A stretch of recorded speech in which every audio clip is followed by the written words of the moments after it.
السلام عليكم ورحمة الله وبركاته. إن الحمد لله نعبده ونستعينه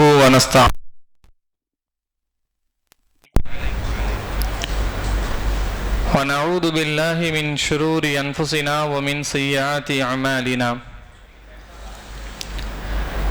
من يهدي الله فلا مضل له ومن يضلله فلا هادي له. وأشهد أن لا إله إلا الله وحده لا شريك له وأشهد أن محمدا عبده ورسوله. أما بعد فيا عباد الله أوصيكم أولا بتقوى الله. قال ربي اشرح لي صدري ويسر لي أمري واحلل عقدة من لساني يفقهوا قولي. سبحانك لا علم لنا إلا ما علمتنا إنك أنت العليم الحكيم. ربي يزير ولا تعزي ربي زدني علما وفهما وبالغيب. அளவற்ற அருளாலும் நிகரற்ற பேரன்புடையோருமாகிய எல்லாம் அல்ல அல்லாஹ்வின் திருநாமத்தால் ஆரம்பம் செய்கிறேன். கண்மணி நாயகம் முஹம்மதின் ஸல்லல்லாஹு அலைஹி வஸல்லம் அவர்களின் மீதும் அவர்களின் குடும்பத்தாரின் மீதும் கோத்திரத்தாரின் மீதும் சத்திய சஹாபாக்கள் தாபியங்கள் தபா தாபியங்கள் நாதாக்கள் ஷஹதாக்கள் நபிமார்கள் வலிமார்கள் உலகிலே வாழுகிற நல்லவர்கள் எல்லாரின் மீதும் அல்லாஹ்வினுடைய அருளும் அவனுடைய கருணையும் அவர்கள் மீது தருவது போல் முஃமினான ஆண்கள் மீதும் முஃமினான பெண்கள் மீதும் உலகத்தே வாழுகிற அத்தனை முஸ்லீம்கள் மீதும் அல்லாஹ்வுடைய கருணை நம்ம மீது தந்து கொண்டே இருப்பானாக. அன்பானவர்களே, ஒரு முஸ்லிமிடம் இருக்கக்கூடாத 3 அடையாளங்கள். ஒரு முஸ்லிமிடம் ஒரு முஃமினிடம் ஒரு 3 அடையாளங்கள் இருக்கக்கூடாது. பொதுவா அடையாளம் என்பது, இப்ப நாளைக்கு ரசூலுல்லாஹி ஸல்லல்லாஹு அலைஹி வஸல்லம் சொல்லுவாங்க, அடையாளம் என்பது நாளை சொர்க்கத்தில் உங்களுக்கு காட்டப்படும். நாளை கியாமத்துடைய நாளில சொர்க்கவாதி என்று உங்களுக்கு டிசைட் பண்ணதுக்கு காரணம் உங்கள் அடையாளம் என்று சொல்வார்கள் நபிகள் நாயகம் ஸல்லல்லாஹு அலைஹி வஸல்லம். எனவே அடையாளம் என்பது ஒரு முக்கியமான ஒரு அங்கம், ஒரு பங்கு. ஆனால் இங்கே சொல்லுவது ஒரு 3 அடையாளங்கள் உலகிலே வாழும்போது அந்த அடையாளங்களோடு ஒரு முஃமின் ஒரு முஸ்லிம் இந்த உலகத்தில் வாழக்கூடாது என்று அல்லாஹ்வும் ரசூலும் நமக்கு எச்சரிக்கையாக பண்ணி தருகிறார்கள். காரணம் என்ன அப்படின்னா, ஒருவேளை யார் அந்த அடையாளத்தோடு உலகத்தில் ஒருவர் வாழ்ந்தார்கள் என்றால் நிச்சயமாக அவர்களுடைய உள்ளத்தில் அல்லாஹ்வின் மீது அச்சம் இருக்காது. யாருக்கெல்லாம் அல்லாஹ்வின் மீது உள்ள பயம் இல்லையோ, யாருக்கெல்லாம் அல்லாஹ்வின் மீது உள்ள அந்த அச்சம் இல்லாமல் இருப்பார்களோ அவர்களுக்குத்தான் அந்த அடையாளம் இருக்கும். அல்லாஹ்வுடைய கருணை அவர்களுக்கு இருக்காது. அல்லாஹ்வுடைய புகழும் அவனுடைய அருளும் அவனுடைய கிருபையும் அவனுடைய பரக்கத்தும் அவனுடைய நியாமத்தும் இழந்த நபராக அந்த அடையாளங்களோடு நபர்களாக இருப்பார்கள். ஒட்டுமொத்தம் அல்லாஹ்வுடைய அருளை எல்லாமே அழிந்து போகக்கூடிய யார் மீது சாட்டப்படாதோ அவர்கள்தான் அந்த 3 அடையாளத்திற்கு சொந்தக்காரர்கள் என்று நபிகள் நாயகம் ஸல்லல்லாஹு அலைஹி வஸல்லம் சொல்லுவார்கள். ஏன்னா அந்த அளவுக்கு ரொம்ப முக்கியமான அடையாளம் அது. அந்த அடையாளத்தோடு ஒரு முஸ்லிம் இந்த உலகத்துல வாழ்ந்தான் சொன்னா, உலகத்துல வாழ்வதனால் அவன் உயர் தரஜாவை அடைந்தாலும் சரி, மரணத்தினுடைய மௌத்தினுடைய நேரம் அவர்களுக்கு நெருங்கி விடுமே என்றால் அதிலிருந்து ஸ்டார்ட் ஆகி விடுகிறது எது? நரகத்தினுடைய ஒவ்வொரு கடுமையான நிலவையும் அவர் மௌத்தினுடைய நேரத்திலிருந்து அவர்களுக்கு ஆரம்பமாகி விடுகிறது. எனவேதான் ரசூலுல்லாஹி ஸல்லல்லாஹு அலைஹி சொல்கிறார்கள், ஒரு முஃமினுக்கு இந்த 3 அடையாளங்கள் இருக்கக்கூடாது. அது முதலாவது அடையாளம் என்ன தெரியுமா? இதா ஹதஸல் கதிப, பொய் சொல்லக்கூடிய ஒரு தன்மை.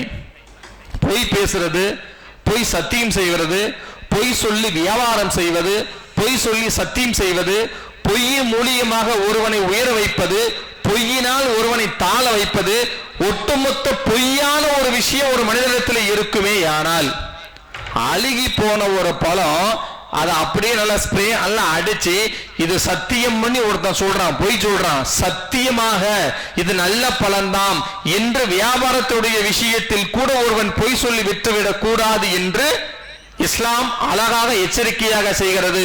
பொய் சொல்லி வியாபாரம் பண்ணாத, பொய் சொல்லி அடுத்தவனை ஏமாத்தாத, ஒருத்தனை சிரிக்க வைப்பதற்காக பொய் சொல்லாத, பொய் என்கிற தன்மையை பொய் சாட்சி சொல்லாத, பொய் சாட்சி சொல்லி ஒரு விஷயத்தை ஏற்படுத்த செய்யாத, இப்படி ஒட்டுமொத்தமாக இஸ்லாம் பொய்யான விஷயத்தை விட்டு நீங்கள் விலகிக் கொள்ளுங்கள், இது முஸ்லிம்களுக்கு இருக்கக்கூடாத ஒரு அடையாளம் என்று சொன்னார்கள் நபிகள் நாயகம் ஸல்லல்லாஹு அலைஹி வஸல்லம்.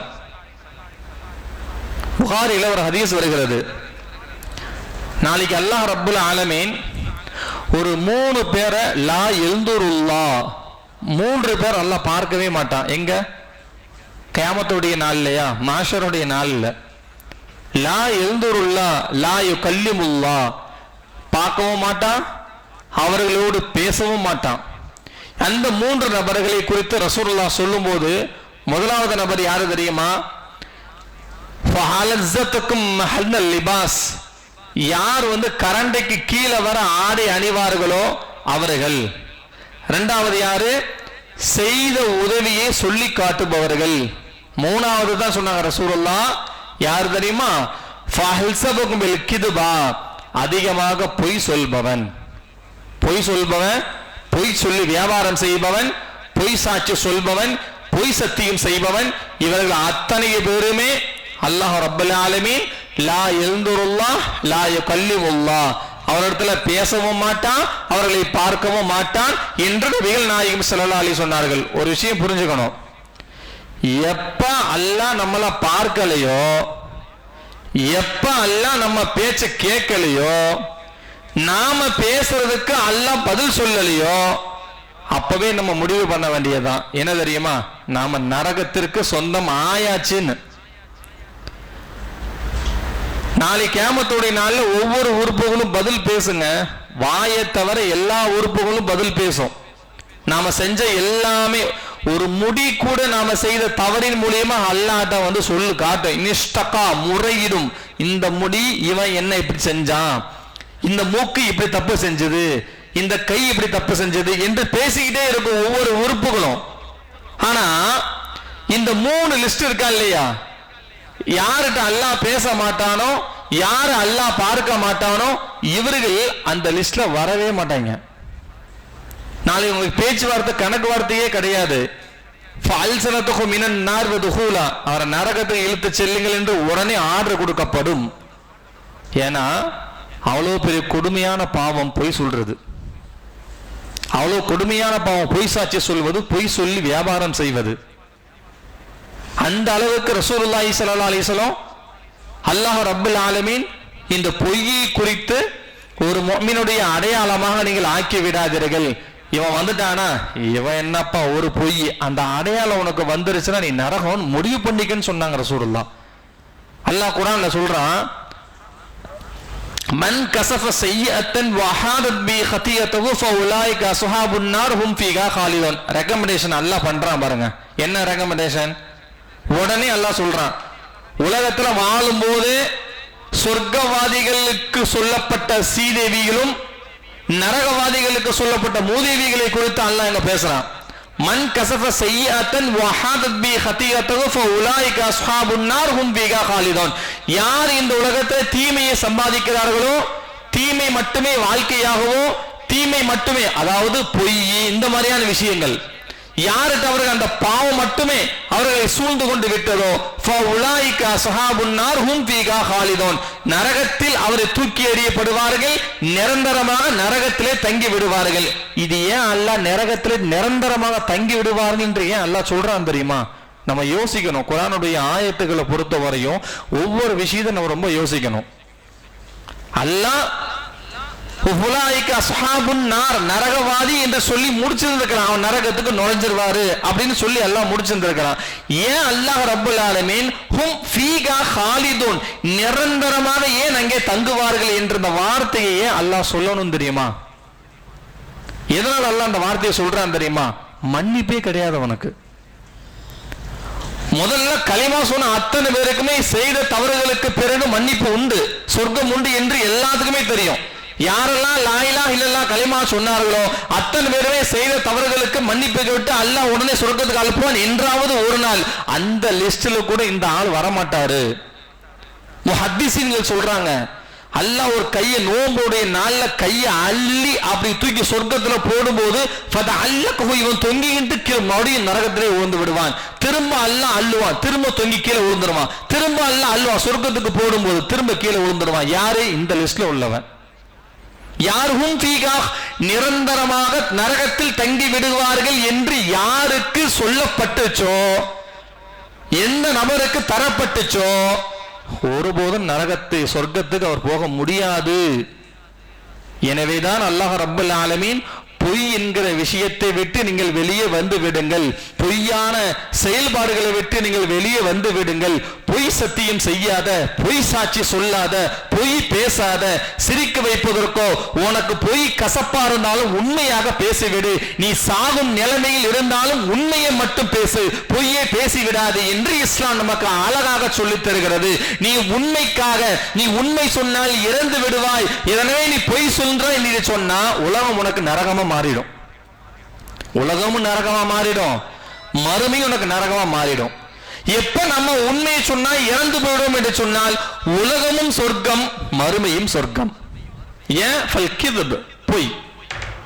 எனவே அன்பிற்குரியவர்களே, அப்ப அல்லாஹ் ரப்பல் ஆலமீன் 3 அடையாளங்களை, முதலாவது அடையாளம் ரசூலுல்லாஹ் எந்த அளவுக்கு சொல்றாங்கன்னா, பொய் பேசுபவன் இஸ்லாத்தினுடைய நயவஞ்சகத்தினுடைய அடையாளம், நயவஞ்சகவாதி அவன், நயவஞ்சகத்தினுடைய தன்மை அவனுக்கு சேரும். எனவே பொய் என்கிற குணத்தை விட்டு நீங்கள் வெளியே வந்து விடுங்கள், பொய் என்கிற அடையாளத்தினுடைய முகத்தோடு இந்த உலகத்தில் நீங்கள் வாழாதீர்கள், பொய் என்கிற ஒரு தன்மையை விட்டு நீங்க வெளியே வந்து விடுங்கள் என்று ரசூலுல்லாஹி ஸல்லல்லாஹு அலைஹி சொல்றாங்க. சொல்லிட்டு அடுத்து என்ன சொல்றாங்க தெரியுமா?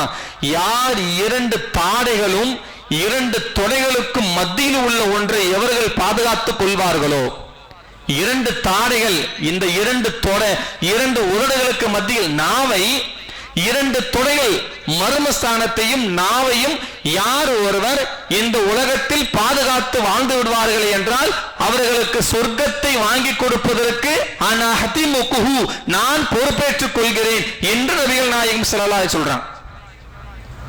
நாளைக்கு மறுமையில இப்படி சொல்றாங்க, எப்படி? நான் பொறுப்பேற்றுக் கொள்கிறேன். அந்த பொறுப்பு எப்போ வரும் தெரியுமா? அதை நம்ம கவனிக்கணும். அட பொறுப்பு ரசூலுல்லாஹ் சொல்றாங்க, இந்த 2 நாவையும் மர்மஸ்தானத்தையும் உலகத்துல நீ வாழும் போது பாதுகாத்து நீ வாழ்ந்துட்டனா நான் உனக்கு பொறுப்பேற்றுக் கொள்கிறேன், சொர்க்கம் நீ நுழைவதற்கு பொறுப்பேற்றுக் கொள்கிறேன் என்று எந்த அர்த்தத்தில் ரசூலுல்லாஹ் சொன்னாங்க தெரியுமா? நாளை அல்லாஹ் ரப்பல் ஆலமீன் உம்மத்தே முஹம்மதியாவை சொர்க்கத்துல உண்டு விடாதவரை ரசூலுல்லாஹ்வுடைய சஜிதா எந்திரிக்காது. எல்லா முஃமின்களையும் அல்லாஹ் சொர்க்கத்துக்கு போற வரையுமே அல்லாஹ் ரசூலுல்லாஹ்வுடைய சுஜூதுல இருக்கும். அந்த சுஜூதுடைய லிஸ்ட்ல இவர் வரமாட்டான்னு சொன்னாங்க ரசூலுல்லாஹ். இங்க அதுதான் இங்க விஷயமே. எனவே பொய் என்கிற ஒரு தன்மை ஈமானை மட்டுமல்ல சொர்க்கத்தை உள்ள நுழைவதை நம்மளை தடுத்து கொள்கிறது. எனவே அந்த முகத்தை விட்டு நீங்கள் வெளியே வந்து விடுங்கள் என்று ரசூலுல்லாஹி ஸல்லல்லாஹு அலைஹி வஸல்லம் அவர்கள் அழகா நம்ம சொல்லி தர்றாங்க. எனவே பொய் என்பது மிகப்பெரிய ஒரு விஷயம்தான். பொய் என்பது ஒரு தன்மையான ஒரு விஷயம்தான்.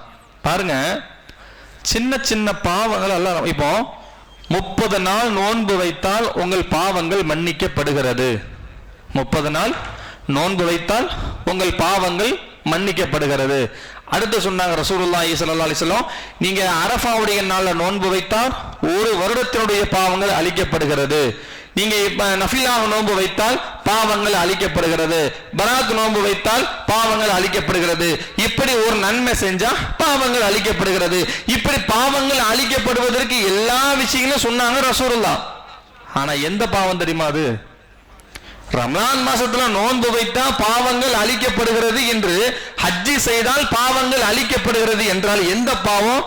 சின்ன சின்ன பாவங்களை தவிர பெரிய பாவங்கள் அல்ல. சின்ன சின்ன பாவங்கள். பாருங்க, ஆதாரம் ஒன்று கொண்டு வரோம் பாருங்க. ஷமாயில் திருமதியிலேயோ இப்னு மாஜா போன்ற கிதாபு கிரந்தகத்தில் வருகிற ஒரு முக்கியமான ஒரு செய்தி. கண்மணி நாயகம் முஹம்மதின் ஸல்லல்லாஹு அலைஹி வஸல்லம் ரசூலுல்லாஹ் வீட்ல படுத்திருக்காங்க. சஹாபாக்கள் எல்லாம் ரசூலுல்லாஹி ஸல்லல்லாஹு அலைஹி வஸல்லம் வந்து என்ன கேட்கறாங்க தெரியுமா? யா ரசூலுல்லாஹ், பாவங்களில் மிக மிக பெரிய பாவம் எதுன்னு சொல்லி கேட்கறாங்க. பாவங்களில் மிக மிக பெரிய பாவங்கள் எது என்று கேட்கும் போது ரசூலுல்லாஹி ஸல்லல்லாஹு அலைஹி வஸல்லம் படுத்து தான் கிடக்காங்க. ரசூலுல்லாஹ் படுத்திருக்காங்க. படுத்துக்கிட்டு பதில் சொல்றாங்க, அயஷ்ருக பில்லாஹி ஷைஆ, அல்லாஹ்வுக்கு இணை வைப்பது. இரண்டாவது, வபில் வாலிதைனி அஹ்ததினா, தாய் தந்தையர்களுக்கு நோய்வினை கொடுப்பது, தொல்லை கொடுப்பது, உதவி செய்யாம இருப்பது, தொல்லை கொடுப்பது அப்படின்னு சொல்லிட்டு ரசூலுல்லாஹ் படுத்திருந்தாங்க. இதை கேட்டுட்டு சஹாபாக்கள் ஹாரிஜூன், வெளியேறினாங்கல்ல, அந்த சபையை விட்டு வீட்டை விட்டு வெளியே போகும்போது ரசூலுல்லாஹ் உட்கார்ந்து போனவங்களை திரும்ப அழைச்சி என்ன சொன்னாங்க தெரியுமா? திரும்ப அங்க வர சொல்லி, அல் கித்புஹு, பொய் சொல்றது, பொய் சாட்சி செய்வது, பொய் சத்தியம் செய்வது, வாக்குக்கு மாறு கொடுப்பது, இது எல்லாமே பெரிய பாவத்துடைய லிஸ்ட்னு சொல்லி அனுப்புனாங்க ரசூலுல்லாஹி ஸல்லல்லாஹு அலைஹி வஸல்லம். சின்ன பாவங்களுக்கு வேணுமென்றால் நோன்பு வச்சு பாவத்தை அழிக்க முடியும். சாட்டா சொல்றதா இருந்தா, யார் ஒரு திக்ரு ஓதுனாங்களோ கடல் நுரையினுடைய பாவம் அளவு இருந்தா அழிக்கப்படும். சின்ன சின்ன பாவங்கள், பெரிய பாவங்கள் எப்ப அழிக்கப்படும்னா அல்லாட்ட உட்கார்ந்து தனிமையா உட்கார்ந்து இறை அஞ்சு அழுது தான் செய்த பாவத்துக்கா நினைத்து எப்ப அல்லாட்ட கையை உயர்த்தினாலும் அப்பந்தான் அந்த பெரிய பாவங்கள் அழிக்கப்படுகிறதே தவிர நோன்பு வைப்பதாலோ ஜகாத் கொடுப்பதாலோ தொழுவதாலோ ஹஜ் செய்வதாலோ அல்ல. எனவே பெரிய பாவங்கள் அழிக்கப்படுவதற்கு அதுதான் முறை. அப்ப அந்த முறை உனக்கு வரணும்னா இந்த பாவத்தை விட்டு நீ வெளியே வந்துத்தான் ஆக வேண்டும் என்பதை கண்மணி நாயகம் ரசூலுல்லாஹும் அல்லாஹ்வும் நமக்கு எச்சரிக்கையாக சொல்லுகிறார்கள். பொய் என்கிற தன்மையை விட்டு நீங்கள் வெளியே வந்து விடுங்கள் என்று. ஏன்னா பொய் என்பது மிகப்பெரிய பாவமே, சின்ன பாவம் அல்ல. நீ சின்ன பாவம் நினைச்சுக்கிட்டு விளையாட்டுக்கு கூட நீ பேசுற அந்த பொய் இருக்கா இல்லையா, அது நாளைக்கு உனக்கு நாளைக்கு எழுதப்பட்டு நாளைக்கு நீ சொர்க்கம் போகும்போது இவன் இந்த விஷயத்துக்காக பொய் சொன்னா இவனையா நீ சொர்க்கத்துக்கு அனுப்புற என்று உனக்கு வாதிடும் என்று சொல்வார்கள். எனவே பொய் என்பது மிகப்பெரிய பாவம். அந்த அடையாளத்தை விட்டு நீங்கள் வெளியே வந்து விடுங்கள் என்று முஹம்மதின் ரசூலுல்லாஹி ஸல்லல்லாஹு அலைஹி வஸல்லம் சொன்னார்கள். இரண்டாவது பாவம் என்ன தெரியுமா? ஃபைதா வஅத வஃபா, வாக்கு கொடுத்தால் மாறு செய்யக்கூடாது. வாக்குறுதி கொடுத்தால் மாறு செய்யக்கூடாது. அலி ரப்பர்ல இருந்து தங்க வரையா இருந்தாலும் சரி, சாலில் போடுகிற செருப்பில் இருந்து உயரகமாக விதியாக இருந்தாலும் சரி, சின்ன குண்டூசியாக இருந்தாலும் கீழே கிடக்கிற ஒரு கல் நாளனா அதாவது ஒரு சின்ன கல்லாக இருந்தாலும் வாக்குறுதி கொடுத்தா அதை நிறைவேற்ற வேண்டும். எப்ப வாக்குறுதி கொடுக்காம ஒருவன் நிறைவேற்றப்படாமல் இருந்து விடுவானே ஆனால் அல்லாஹ் ரப்பல் ஆலமீன் கடுமையாக சொல்றான் குர்ஆன்ல. ஆல இம்ரான்ல 77வது வசனத்துல அல்லாஹ் ரப்பல் ஆலமீன் அழகா சொல்லி காட்டுவான், இன்னல்லதீன யஸ்தரூன பிஅஹதில்லாஹ், இன்னல்லதீன யஸ்தரூன பிஅஹதில்லாஹ் ஃபஐமானிகும் ஸமனன் கலீலா. அல்லாஹ் ரப்பல் ஆலமீன் யார் அல்லாஹ்விடத்தில் செய்த வாக்குறுதியை, அல்லாஹ்விடத்தில் செய்த வாக்குறுதியையும் தம் சத்தியத்தையும் அற்ப விலைக்காக வேண்டி, அற்ப விலைக்காக வேண்டி எவர்கள் விற்று விடுவார்களோ, அடுத்து சொல்றான், ஃபஉலாயிக லஹலக லஹும் ஃபில் ஆখিরা, ஃபஉலாயிக லஹலக லஹும் ஃபில் ஆখিরা, மறுமை நாளிலே அல்லாஹ் அவர்களோடு பேச மாட்டான். ஒரு ஆளுக்கு நான் இதை தர்றம்பா, யாராவது எந்த விஷயமா இருந்தாலும் சரி, எந்த சொந்தமாக இருந்தாலும் சரி, வாக்கு கொடுத்துட்டு அந்த வாக்குக்கு நீ செய்ய மறுத்தாச்சு சொன்னா இதுக்கு அல்லாஹ் சொல்லக்கூடிய வார்த்தை உலாயிக லஹலக லஹும் ஃபில் ஆখিরাতি, மறுமையில் நாளை அவர்களுக்கு எந்த ஒரு பாக்கியமும் அற்ற மனிதனாக அவன் இருக்கிறான். எந்த பாக்கியம் அவனுக்கு கிடையாது, கருணை கிடையாது, கிருபை கிடையாது, இரக்கம் கிடையாது, எந்த விதமே அவனுக்கு அல்லாஹ் பரமாட்டான் என்று குர்ஆன் பேசுகிறது. வாக்குறுதி தான். ஒரு ஆளுக்கு நீங்க கொடுத்த வாக்குறுதியை நீ மாறு செய்யறீங்க, மாறு செஞ்சா அல்லாஹ் சொல்லக்கூடிய எச்சரிக்கை என்னங்க? உனக்கு பாக்கியம் கிடையாது, உனக்கு கிருபை கிடையாது, அங்க வந்து நின்றுகிட்டு நீ அமல் இறக்கப்பட்டாலும் உனக்கு இரக்கம் கிடையாது, உனக்கு எந்த ஒரு பாக்கியம் என்பது இல்லை. லா யதகல்லமூஹு, அவனிடத்தில் அல்லாஹ் பேசவும் மாட்டான். லா யன்துருல்லாஹ, அவனை அல்லாஹ் பார்க்கவும் மாட்டான் என்று குர்ஆன் பேசுகிறது. இதெல்லாம் நமக்கு தேவையா சொல்லுங்க கொஞ்சம். வாக்கு என்பது சின்ன ஒரு விஷயம்தான். வாக்கு என்பது நாம நினைக்கிற மாதிரி ஒரு சின்ன ஒரு விஷயமாக இருக்கலாம். ஆனால் அன்பிற்குரியவர்களே, அந்த வாக்கின் மூலியமாக அல்லாஹ் ரப்பல் ஆலமீன் ஒரு மிகப்பெரிய ஒரு அணுகுண்டு நமக்கு என்ன தரான் தெரியுமா? உனக்கு கிருபை கிடையாது, இரக்கம் கிடையாது, கருணை கிடையாது, சொர்க்கம் கிடையாது, எந்த விதத்திலையும் உனக்கு நான் பேச மாட்டேன், உன்னை நான் பார்க்க மாட்டேன். யாருக்கு?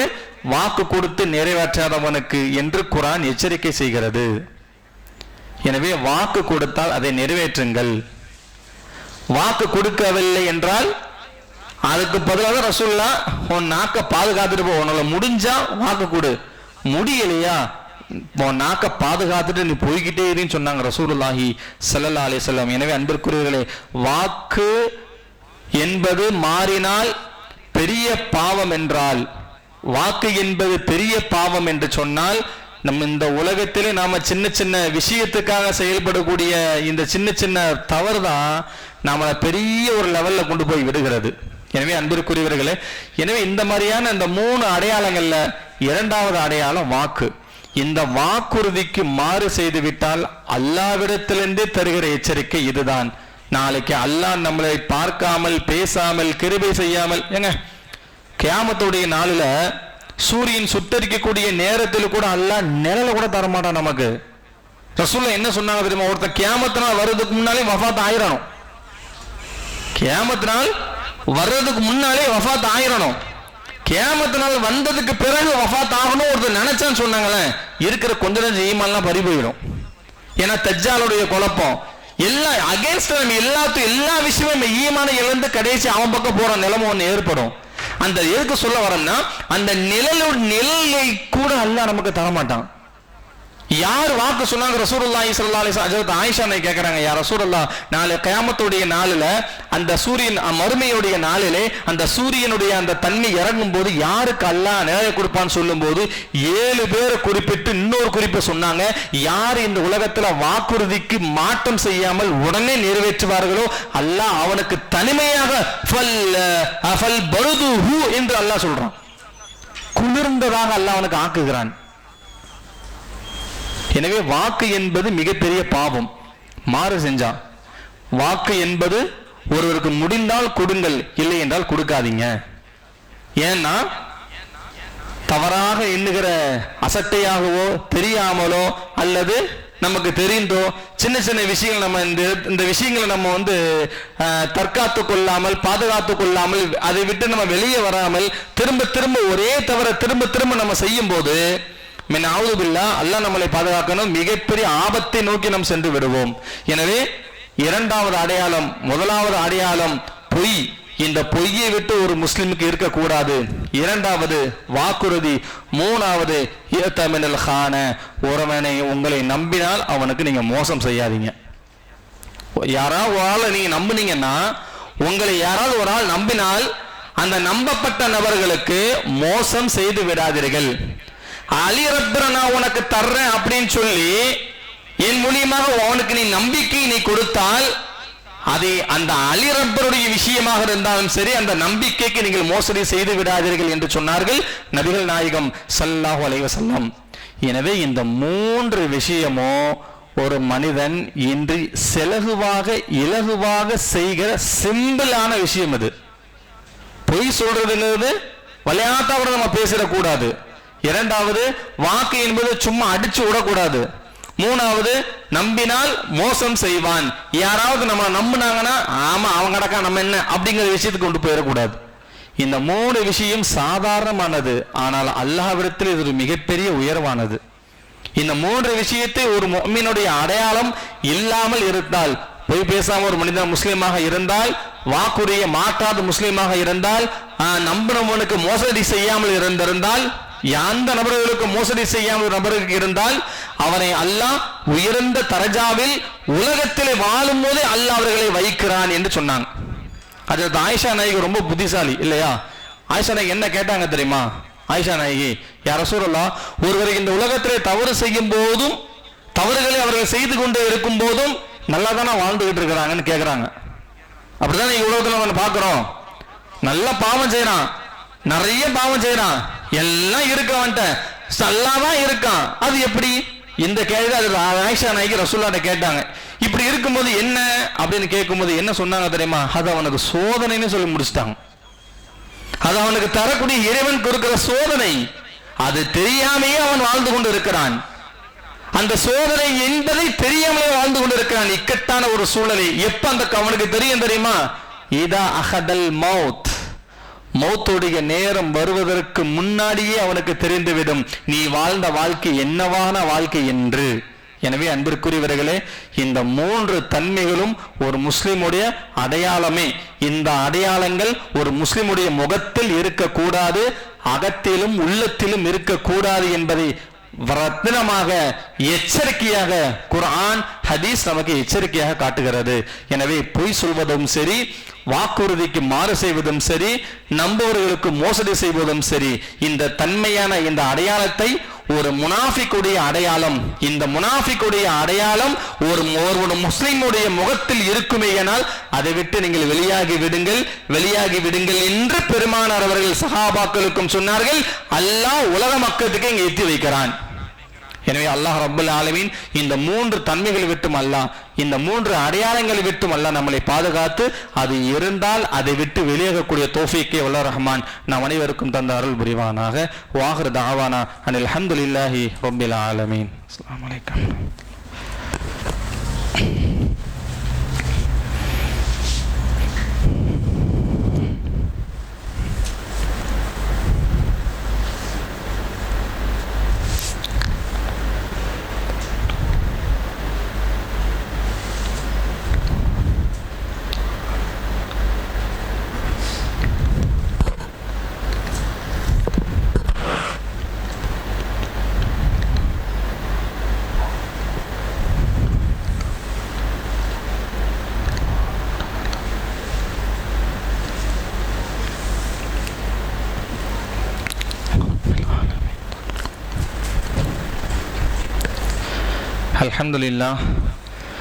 அல்ஹம்துலில்லாஹி ரப்பில் ஆலமீன் வஸ்ஸலாத்து வஸ்ஸலாம் அலா அஷ்ரஃபில் முஷ்ரஃபீன் வ அலா ஆலிஹி வ அஸ்ஹாபிஹி அஜ்மாஈன்.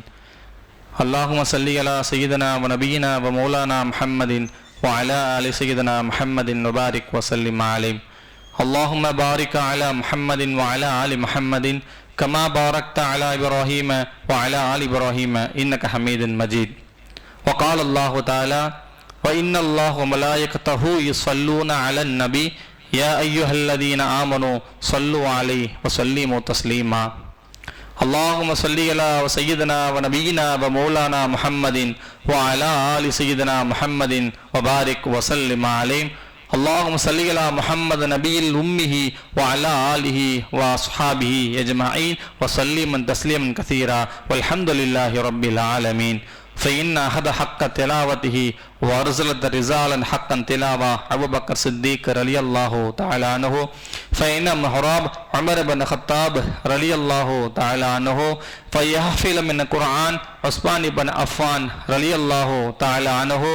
والحندق البدر الدين علي بن أبي طالب رضي الله تعالى عنه. وهجرته فإنما حقاق حق ولا عاملتهم صفا كلاما وجهه وجنة الواحد الجنة فردوس النزلة وخذ الجنة فاطمة الزهراء رضي الله تعالى عنه. والحسين والحسين رضي الله تعالى عنهما. اللهم أمير المؤمنين والمؤمنات والمسلمين والمسلمات والأحياء منه والأموات إنك مجيب الدعوات برحمتك يا أرحم الراحمين والحمد لله رب العالمين. إن الله يأمركم بالعدل والإحسان وإيتاء ذي القربى وينهى عن الفحشاء والمنكر والبغي لعلكم تذكرون. واذكروا الله وجيبكم ولذكر الله تعالى وأولى وأعز وأجل وأتم وأقواه الله أكبر.